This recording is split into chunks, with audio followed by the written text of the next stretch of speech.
Hello, and welcome to Your Business Website Creation, Content, and Best Practices. Your website is the digital face of your business, but publishing and optimizing a website can be a daunting task. So today we're going to cover the basics on how to organize a professional and functional website, along with some best practices from our 22 years in marketing and web development. My name's Dixie, my co-host is Katrine, and we're from Easy Marketing. We have a lot of great information for you today, and we hope to get to as many of your questions as we can. But if we miss yours, or if you think of something later on, here's our contact information. We'd love to hear from you. And we do invite you to subscribe to our YouTube channel, where we post monthly videos on helpful topics in web development and marketing for entrepreneurs, small businesses, and nonprofits. Easy Marketing is located in Northeast Florida. We are celebrating 22 years in business, and we specialize, of course, in website design, social media management, and graphic design. And we also do a great deal of email marketing, and we work exclusively with Constant Contact. They're the best in the business, and we use them for our business and also recommend them to all of our small business clients. So today we're talking about website design. So once upon a time, having a storefront or business cards were things that were signals that really legitimized your business. Today, an online presence is not only appreciated, but expected. If people search online for your business and they can't find you, they wonder, does it really even exist?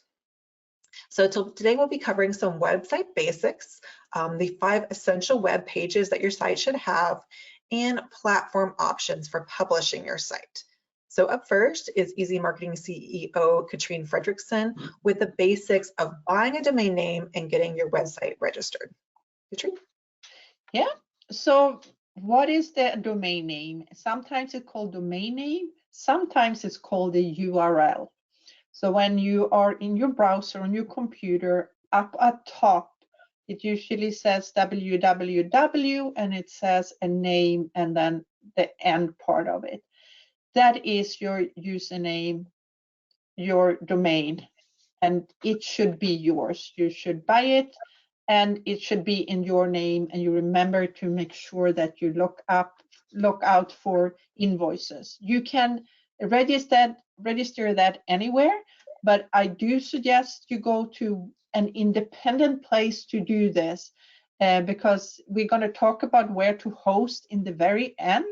So let's say you are hosting with Squarespace, and then they offer you the domain name for free if you do that. The problem is if you one day is going to build a website on WordPress or something else, they still have it's tricky to get your domain name. We use GoDaddy to host all our domain names, so I highly recommend that. And if we go to the next page, the second part of why it's so important to have your own domain name is then you're going to get your own email address. So in my case, my email is katrine@easymarketing.com. Anyone looking at my email address will see what my website is. And there are other reasons as well. So when you are doing email marketing, but also a lot of other things nowadays, if you're going to set up a LinkedIn account and other professional softwares, they are requiring you to use your own domain name. They will not accept a Gmail, a Yahoo, an AOL. And even more, if you're doing email marketing with Constant Contact, to make sure that your emails don't end up in someone's spam folder, there are even more tricks. And everything is built on that you have an email address with your domain name. So if you have any kind of business or organization, this is really the first thing you need to do to really show that you are in business. Excellent. Thank you so much. So once you have your domain name or URL purchased and registered, and then you've set up your professional email, it's time to start working on the content of your website. And websites can range from very simple to complex multimedia experiences. It's really going to depend on your business, but there are 5 essential web pages that every good site needs. And those are the home page, about page, product or services page, blog or news page, and a contact page. And we'll look at each of those in detail in a moment. But first, you need to know your call to action.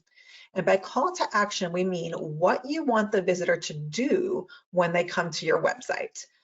Increasing SEO or driving web traffic to your page is all well and good, but you can't impact the bottom line unless you get visitors to do something once they get there. So it could be that you are selling products or services directly on your site, or asking people to become a member or a volunteer or to make a donation.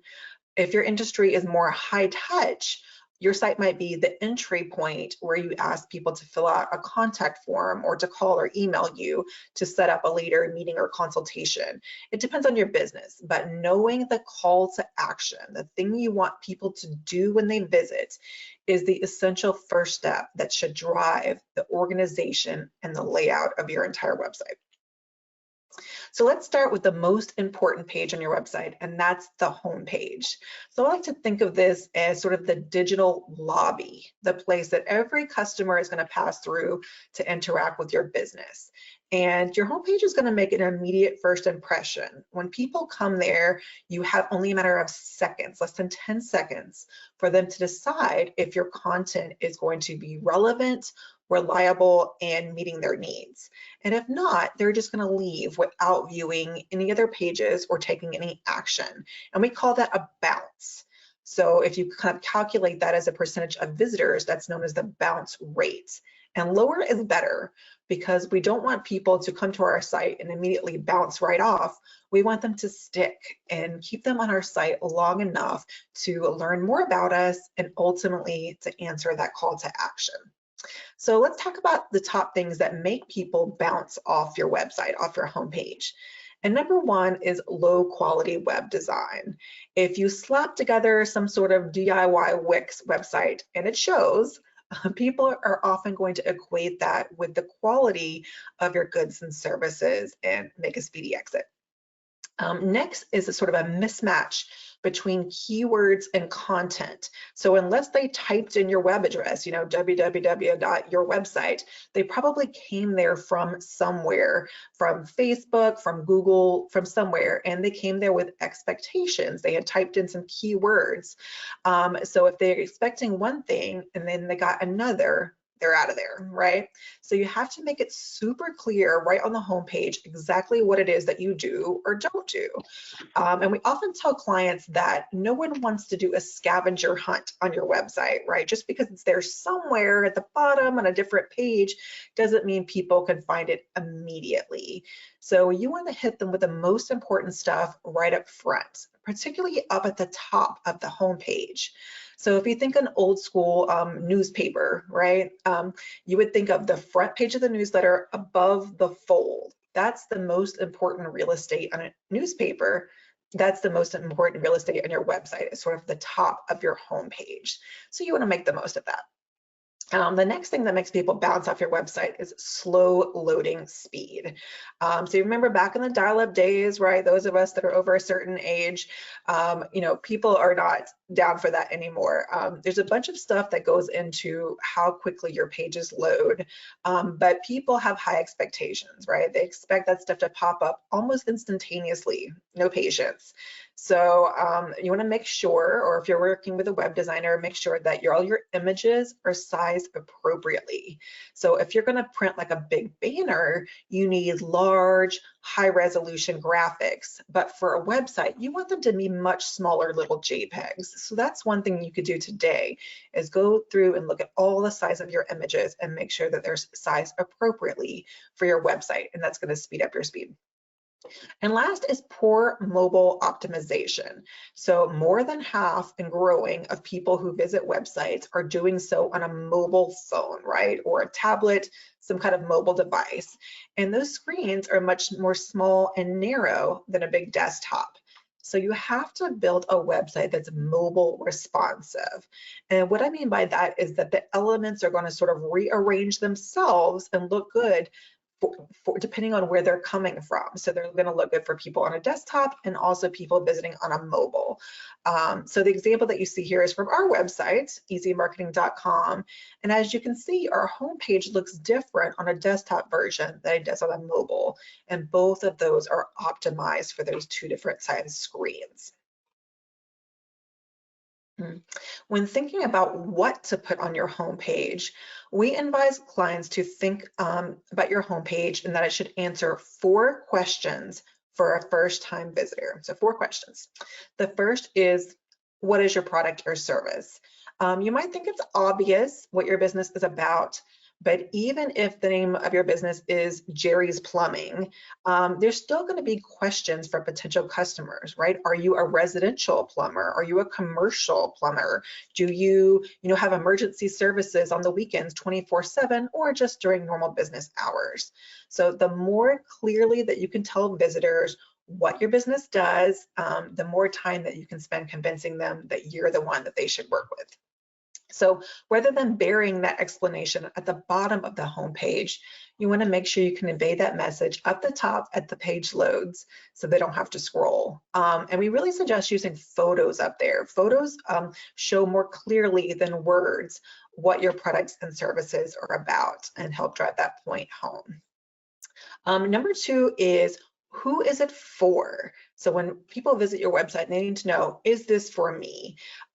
So take some time researching your best customers, your potential customers, and think about who you should be structuring your website and your marketing around. So we want things like customer testimonials or reviews to show who has used your products and services in the past. The more people that are happy with your product, the more likely visitors are to think that your product works. We suggest photos of happy people using your products or services that reflect your target audience. So that's a great place to start. The third question is, what makes you in particular the best choice?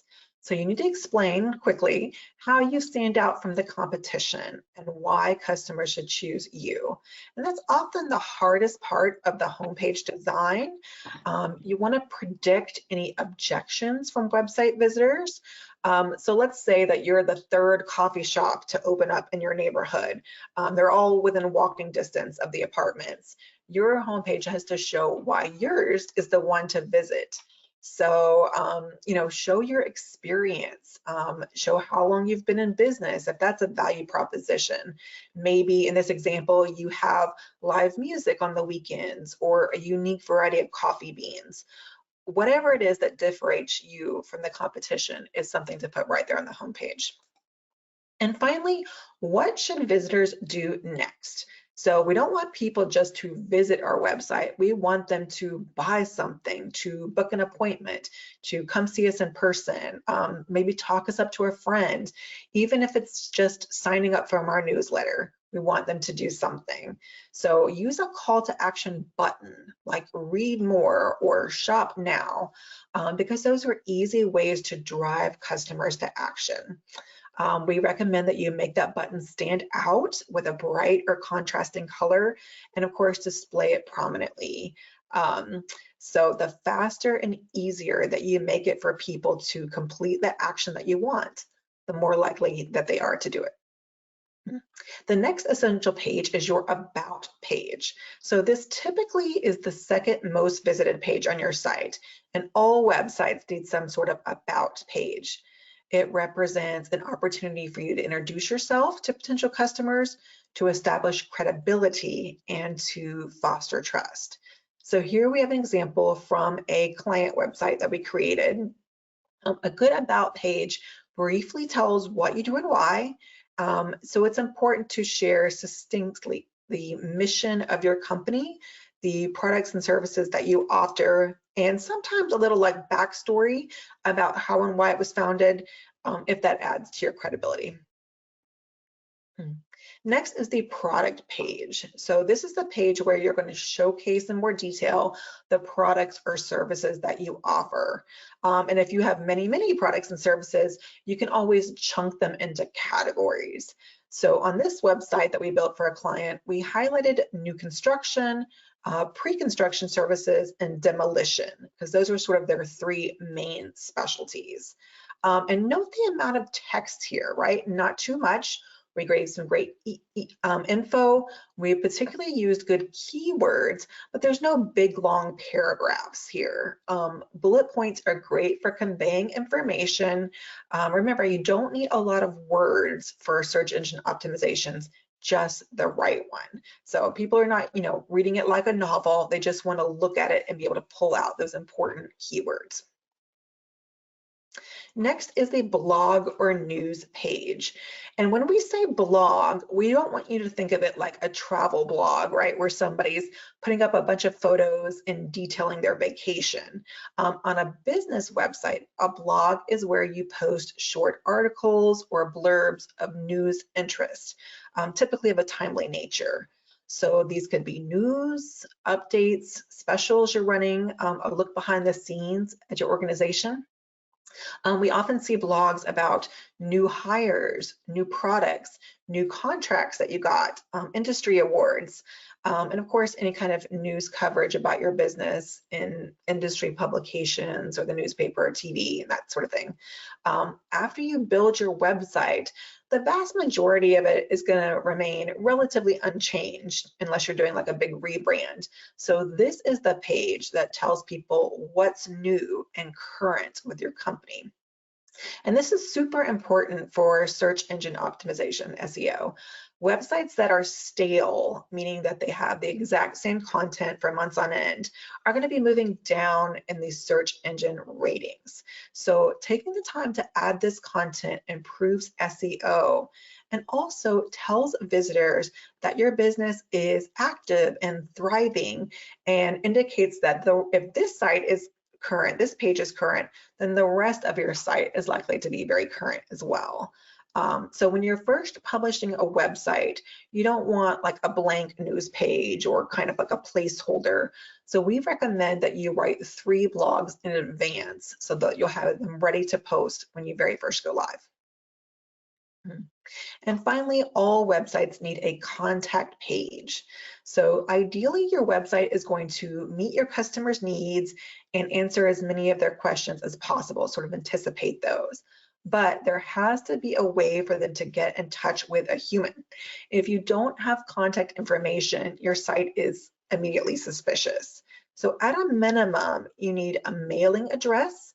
And if you have a brick and mortar where people can come visit, you also want a physical address and a map, a phone number, or an email address where people can reach you. And we also highly recommend a contact form. This is typically a plugin for your site where you ask users to provide their email and a bit of information so you can have the right person get back to them with what they need.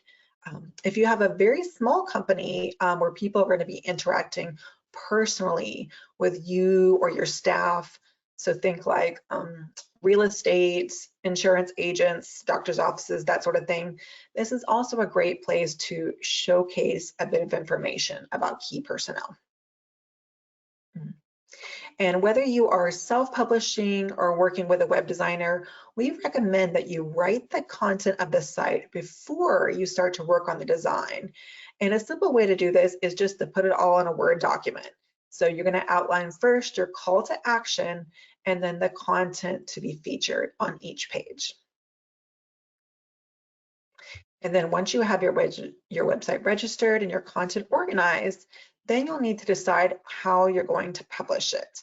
And we only have 30 minutes, so we can't teach you how to be web developers in that time, but we are going to give you some platform options for consideration so you can start to determine which is right for your business and whether you have the capacity to either DIY it or to work with a web designer.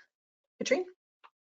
So I divided them into 4 groups here, and the slide 2 before here, where you were going to put everything you're going to have on the website in that Word document, That's also where you put things like, oh, I would like to have a shopping cart, or I would like to have member pages that are only visible for members. They're all kind of things that is specific for you. And if you sit down and you need probably a half a day or a day to put this together, and put a couple of ideas and images. But this is so important that you do this, because jump to steps forward now, it's going to little bit decide what platform you're going to use.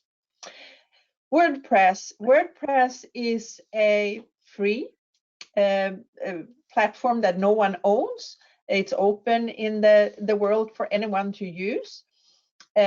And it is a platform, that's the only platform we work with here at Easy Marketing, unless we jump in and help people that already have a package template. You can add any kind of e-commerce and membership and all kind of things in here. So anything you need and see on websites, WordPress can do it. And big companies use this. And the next one is package templates. And those are the ones that you most possible see are advertised. It could be Squarespace, it could be Weebly, it could be GoDaddy, Web Builder, all of them. And we're going to show you how that is done on one of those platforms just a little bit here. But all of those has the structure already built to you, so you kind of fill out things, but important thing is to follow what they need, and they might not be able to do membership that you need, or they might not be able to do e-commerce in the way you want to do it. So it's important that if you just need a tiny little website and you think you want to do it yourself, that's what you can do. But if you're going to use a web designer, you need to talk to them about the platform after they see the content you're going to have. The third one is e-commerce. So if you are going to do online sales, there are special software out there. So Shopify is one of those, where if e-commerce is and you just sell things, you can sign up with them. You're actually going to get a home page that looks like a home page, and you can set up an about page. But more than anything, all of those sales pages where you put all the details about the products and inventory, and they help you with shipping and shipping labels, and UPS comes to your door and pick it up. You know, all of those things are already built in. And then membership. If you're an organization, or if you're a company where sell information or give training to people that have to pay before, so it's a prepaid to go in and look, that is a site that you can use, and those are also already built.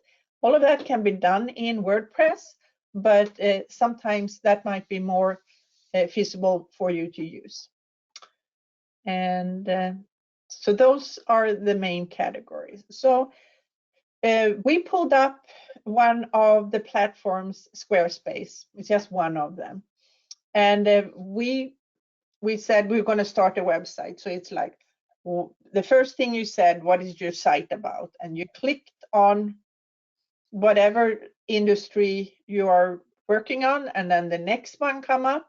What are your top goals? You remember the top goals? That's kind of call to action. That is the same thing. And then the next screen we get, depending on what your answers on the earlier questions, you're going to get a whole array with templates.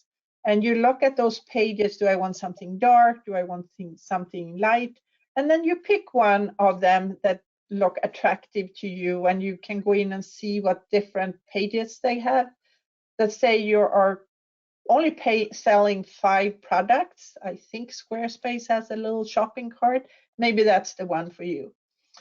But after you fill this out, then it is your time to go in and edit. So now you need to go in and find the right purchase and enter the right images that has the right size, and then it will help you put blocks of text and headers and buttons and things like that. So if you're a little techie and like this kind of stuff, yes, you can do it yourself. But if you are a larger company or want something more exclusive, you hire someone like Easy Marketing to do your stuff. And you need to have patience when you set those up, because sometimes someone tells us that this is what I want to use, and we go in and we get very frustrated. But if you keep it simple, it will work. So let's take a look, and I don't see any questions yet. So remember, put your questions in here because we're almost done. In review, you need to get your domain name and set up an email address that is built on your domain name.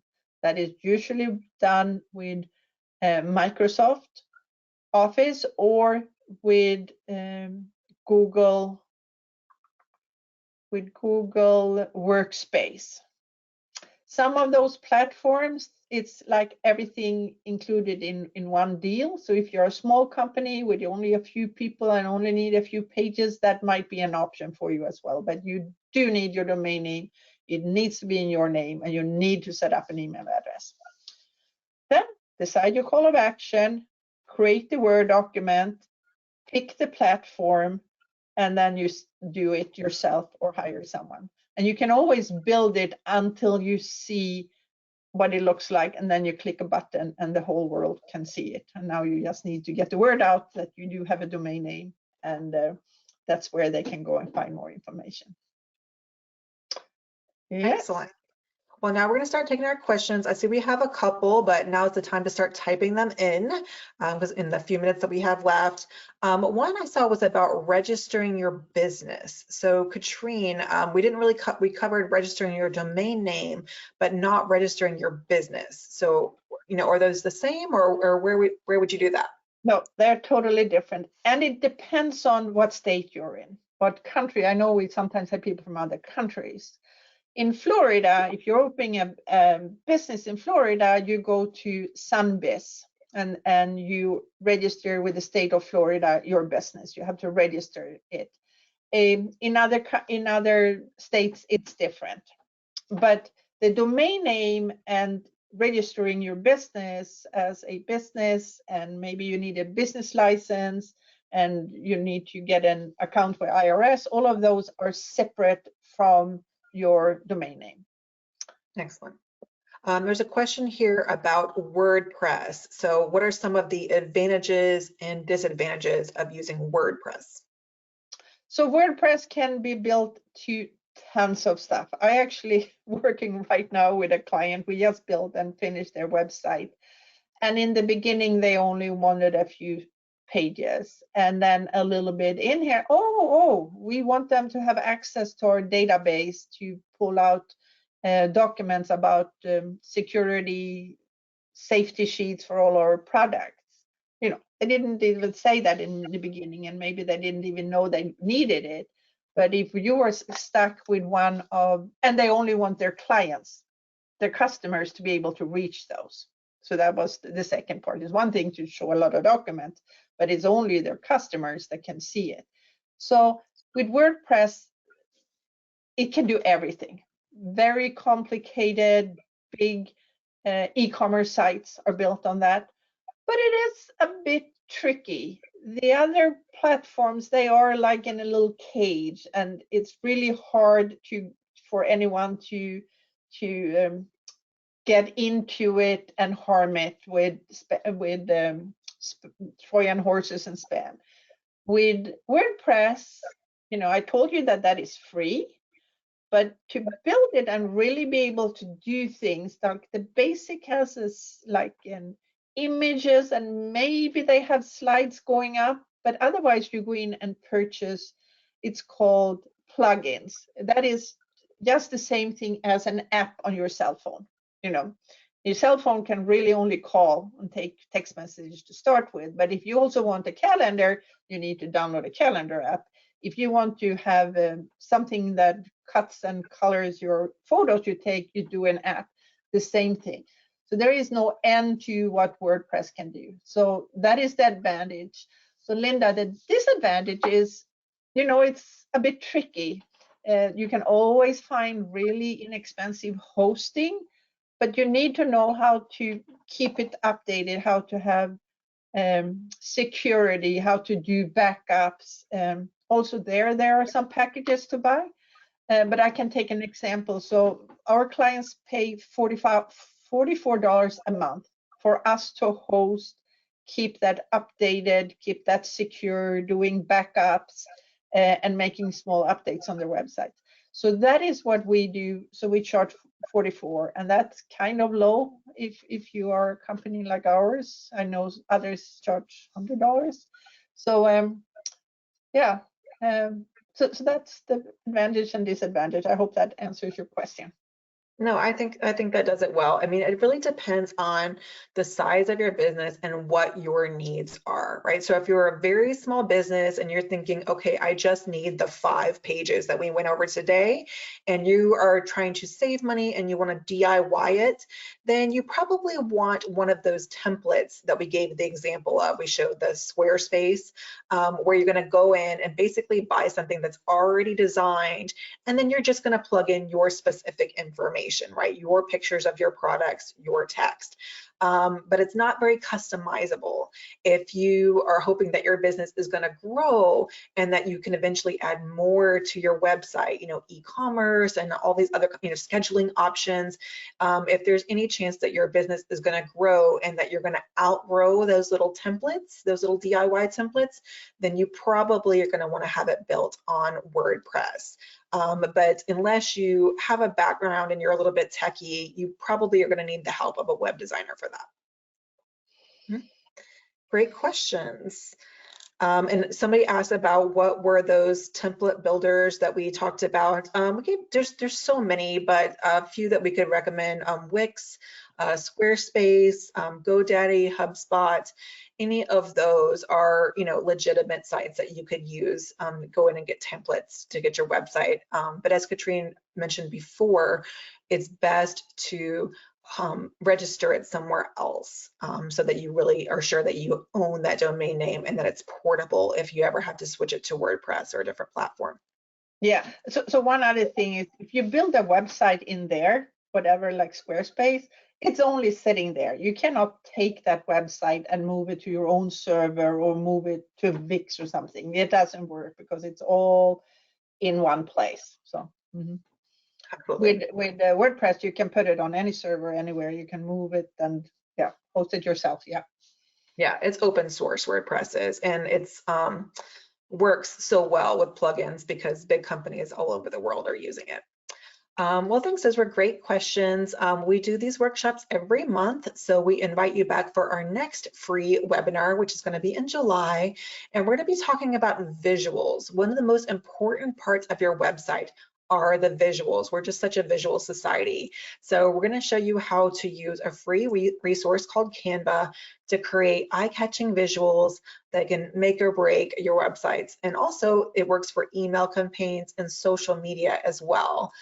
So we invite you back for that. That's going to be free as always, and you can either scan the QR code or there's the link there. And if you miss it or you don't have your phone handy, we're going to send you out an email later today with a copy of these slides so that you can look at them again, maybe share them with a colleague, and this page will be included as well. And Dixie, what is the QR code for? Is that to sign up for Constant Contact? No, both of these are for this next workshop. Okay. Yeah, so if you scan this QR code or if you go to the link there, that'll get you to our next workshop. Yes. But here is our information. If you do have questions about website design, about options, if you think you might need some help, or if you have questions about Constant Contact, which is the email marketing platform that we use, we'll be happy to answer those as well. So we thank you for joining us, and we look forward to seeing you again next month.